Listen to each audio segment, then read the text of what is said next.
Monday morning, 8 a.m. I arrived at the office early, entering through the nondescript and well-concealed back door set off a rubbish-strewn back alley. There's no way you'd know there was a place of business here, unless you had prior knowledge of the location. But then that's the point. I stood at the reinforced steel door, looking up at the CCTV camera as I waited for the on-duty security officer to let me inside. Several seconds passed before I heard the buzzer sound, and the heavy door swung open a moment later. Each morning, I walk into a different world, leaving back the filthy alleyway and entering the modern, high-tech and spotless office complex contained within. I jumped ever so slightly as the heavy deal store slammed shut behind me. I never quite get used to the sound, even though I'd worked here for years. I proceeded through the sterile white corridor, nodding to the tough security guard on duty. The guard's name is Greg, and he's one of the regulars. A butch ex-military man with deadpan stare, a face like thunder, and a pump-action shotgun hidden beneath his desk. This guy always made me nervous. I nodded in Greg's direction and sheepishly wished him a good morning. All I got was a curt grunt. Greg was a man of few words, but this suited me fine, since I was in no mood for small talk. I went through the usual morning ritual, emptying my pockets and placing my electronic devices in the plastic tray as I walked through the security scanner. They didn't take any chances here for good reasons. Once Greg had finished frisking me, he informed me there was a package waiting for me in my office. I thanked him, feeling a chill as I did so. I didn't know what this mystery package contained, but I suspected it was nothing good. I took the elevator to the 9th floor, standing impatiently inside the steel box as I was forced to listen to tedious piped music. Small details such as this frequently reminded me of the surreal nature of my situation. The elevator doors slid open, and I proceeded onto the floor, striding through the office space, down the identical corridors, and past neatly laid out computer terminals, workstations, and water coolers. I greeted my coworkers, exchanging meaningless pleasantries and small talk, without engaging in any meaningful conversation. I've worked for the company for almost 5 years, but I haven't made a single friend amongst my coworkers. We all keep each other at a distance and never reveal any details of our personal lives. I learned long ago that it was necessary to completely separate my personal and professional lives, and I imagine the other staff had done the same. My first stop was a communal kitchen, as I knew I would need a strong cup of black coffee for what was coming next. I carefully prepared my hot beverage before drinking it, savoring the warmth as it went down. Then, I took a deep breath and reluctantly proceeded to my corner office, still holding my mug in hand. The package was sitting there waiting for me on my desk, a cooler box. If I hadn't known better, I might have assumed that it contained somebody's lunch. Unfortunately, I did know better.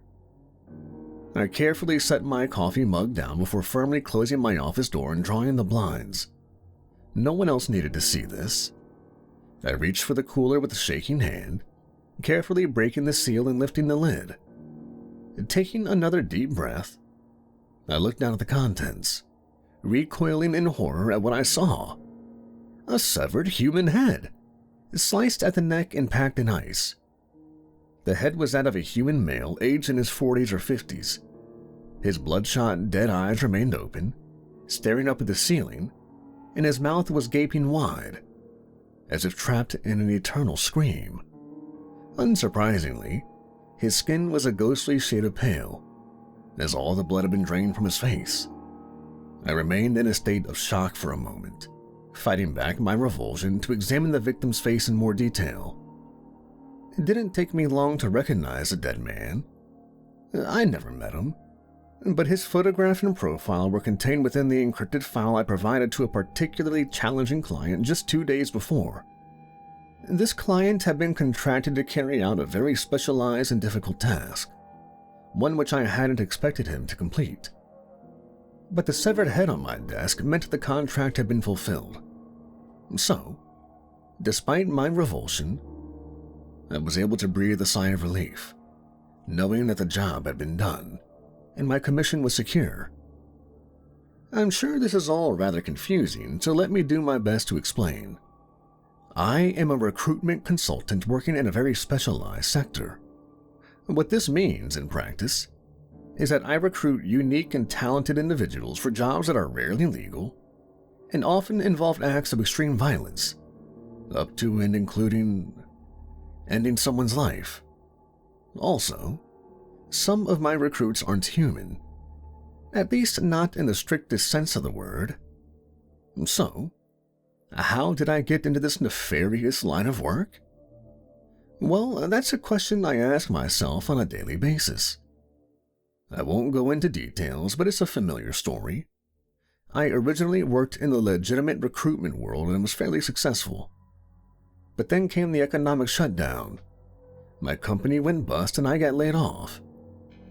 I struggled to find a new job and soon fell behind with my bills and rent. You can probably guess what happened next. A fantastic job offer came out of the blue. Naturally, there were very few details of what the role would entail, but the pay and conditions were both excellent, and they were offering a sign-on bonus which would more than cover my overdue rent and debts. It seemed too good to be true, and of course it was. And to be fair, I was suspicious, but I'd become desperate and so didn't ask many questions. They sucked me in and now I can't escape. These aren't exactly the kind of people you can walk away from. I don't know who exactly I work for. A shell company under a mysterious, nefarious corporate entity, so powerful that it's apparently above the law. I've never met my boss in person. I only know him as Mr. Black, and he's never visited the offices during my time here. Every Monday morning, I receive an encrypted email from him with my weekly assignments and interview schedule, and on Friday afternoon he sends me an evaluation of my week's work, specifically reporting on the performance of my recruits and their assigned tasks. This detailed report analyzes such variables as body counts, cash and valuables looted, premises destroyed, and even governments destabilized or overthrown. Anything goes in this company. Each individual recruit will be assessed and rated on their performance, and a decision will be made whether to retain their services for future jobs. Other than these regular emails, we rarely hear from the enigmatic Mr. Black. That is, until we screw up. That's when we can expect an ominous phone call. You see, our company does not have a tolerance for failure, and both the recruiters and recruits know all too well the consequences of failing to fulfill a contract.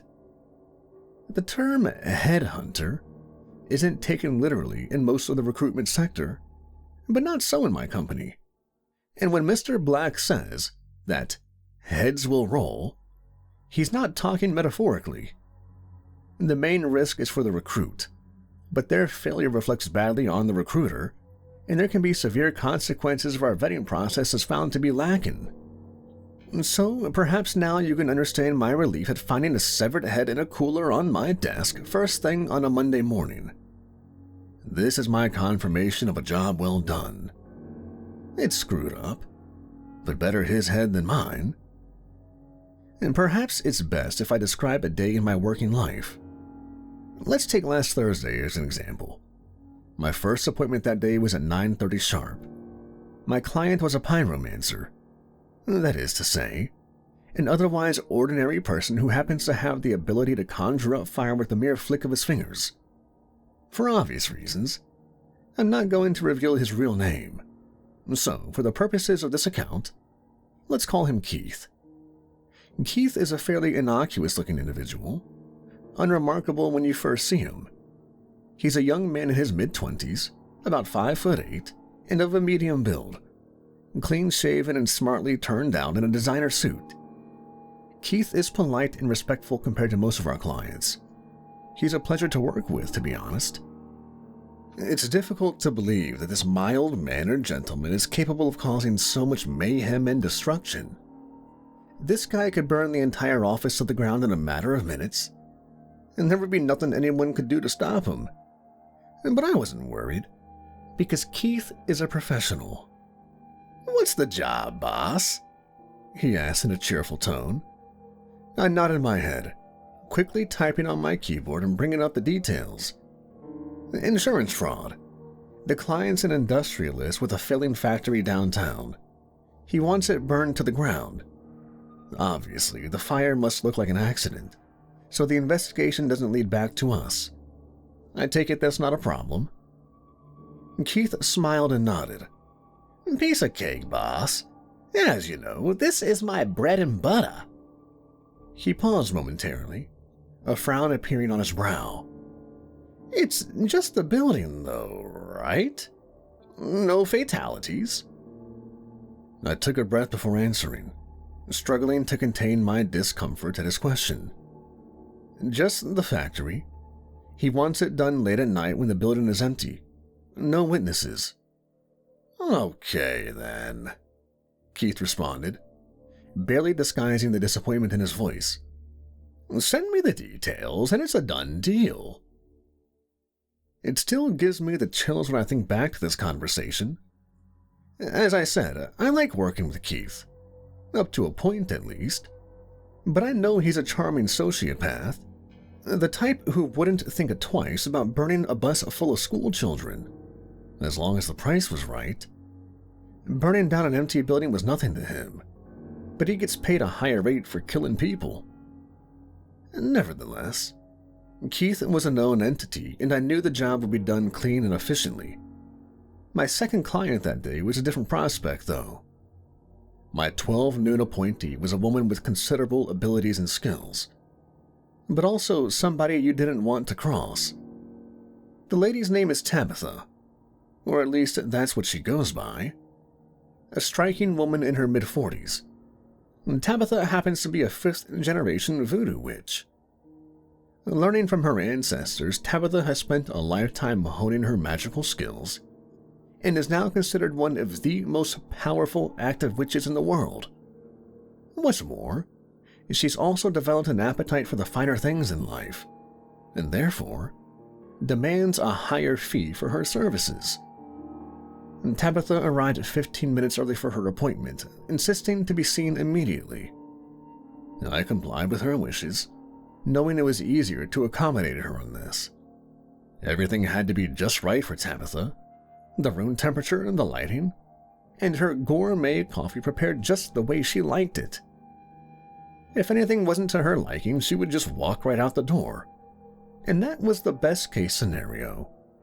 The voodoo queen is certainly a prima donna, but she was also one of our most valuable assets, and so she got what she wanted. I can't deny Tabitha's beauty and the sheer presence she exerts whenever she walks into a room. Dressed in a colorful traditional dashiki, her eyes glistened as she looked upon me, her powerful gaze drawing me in. But I knew not to stare into those eyes for too long, lest I get sucked in by her dark magic. "What have you got for me?" she demanded, whilst coolly sipping from her coffee. I nervously turned to my monitor and typed the necessary keys to open the relevant file. A young woman married to an older, very wealthy man.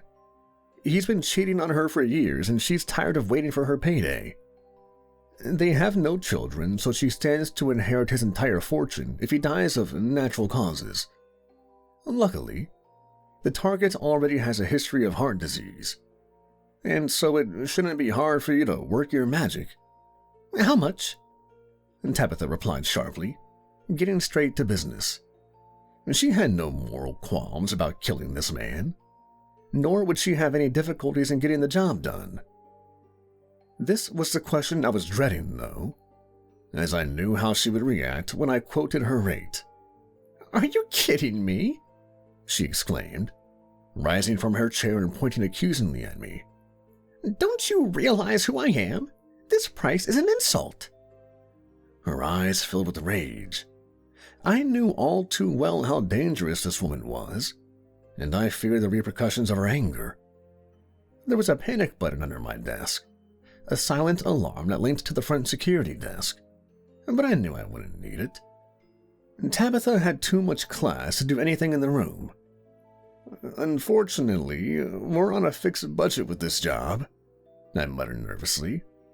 "But we have some wiggle room on your commission." After several tense minutes of negotiation, during which I needed to massage the Voodoo Queen's ego, we eventually arrived at an acceptable figure. I could tell she wasn't entirely happy, but we shook hands on the deal, and I knew she would complete the task with her usual flair and efficiency. I was relieved to have survived the encounter in one piece, as I certainly didn't want to get on Tabitha's bad side. Her previous handler had done so, and he paid the price. The recruiter's name was Jeff, and he was a good worker by all accounts. Jeff had taken a firm line with Tabitha during a negotiation, and initially it seemed like he'd gotten the better of her. One day, he started complaining about a pain in his back, and a week later he went off work sick. From what I hear, Jeff ended up being virtually crippled due to chronic pain. There was no way of tracing it back to her, but this was Tabitha's MO, and we had no doubt she'd put a curse on him. I treated myself to a long lunch after that unsettling appointment, as I attempted to calm my nerves. My next appointment was scheduled for 3 p.m., and the client was something of an unknown entity. That is to say, I never worked with him before. I knew that my 3 o'clock appointment was a shapeshifter, but that was about it. Let's call him Tony. There was little information on his file, but I'd been informed that Tony had the power to transform into a variety of wild animals, and this was a skill we could certainly utilize. Tony arrived a half an hour late for his appointment. This wasn't a good start. What's more, his physical appearance left a lot to be desired. When he entered my office, I could have sworn he was drunk, and I noted his disheveled look, bloodshot eyes, and torn clothes. He also stank to high heaven, so much so that I had to struggle not to retch. He slumped down in the chair facing me, his red eyes looking me over like I was a piece of meat. I felt uncomfortable and wanted to get this vile man out of my office as soon as possible. Going through the motions, I took down Tony's particulars, confirming the information we had in our database. Luckily, Tony wasn't one for small talk, and so we soon got down to the business in hand. "What the hell do you want me to do?" he demanded. I wiped the sweat from my brow, avoiding eye contact with my unpleasant client, as I brought the details up on my monitor. A snitch in the Witness Protection Program. His testimony could do a lot of damage to a very powerful and wealthy crime family, and so they want him silenced. We've tracked him down to a remote part of the country. He's guarded day and night by the feds, but they allow him to take a run alone in the woods every afternoon, and that's when he's vulnerable. The monsters can't get to him, but a lot of predators lived in those woods. Bears, wolves, and cougars. The snitch goes missing, his remains turn up, and they write it up as a wild animal attack. A freak accident, and nobody is ever the wiser. I shot Tony a sly smile, hoping I could make a connection. But I was shocked to see how disinterested he appeared, his head down and nodding back and forth. He didn't appear to be paying attention, and I wasn't sure if he'd heard a single word of my pitch. In my frustration, I did something foolish which I would soon live to regret. I clicked my fingers and waved my hand in front of Tony's face to gain his attention. "Hey man, are you listening?" I asked in a patronizing tone. "Do you want the job, or is it too much for you to handle?" To my horror, I saw his whole demeanor change in an instant, as his face screwed up in anger and his eyes became filled with a bloodthirsty rage. "You think I can handle it?" he spat in disgust. "Who the hell do you think you are? I eat the likes of you for breakfast. I'll show you." What happened next is something of a violent blur in my memory. I knew he was going to attack, and so the first instinct was to push the panic button under my desk. And thank God I did. A second later, he was on me, physically jumping over my desk and knocking me off my chair.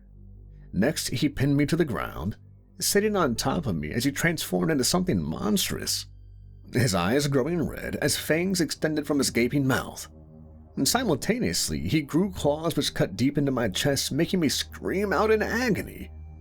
I was paralyzed by fear and felt certain that I would die right there and then in my office.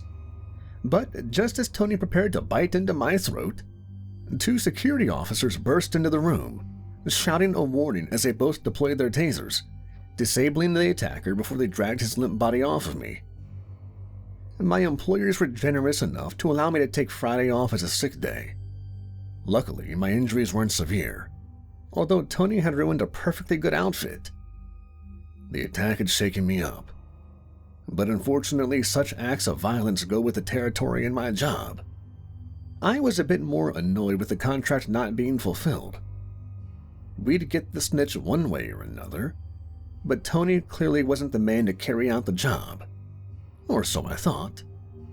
I kept my eyes on the news over the weekend to make sure all had gone smoothly with the other jobs, and I wasn't disappointed.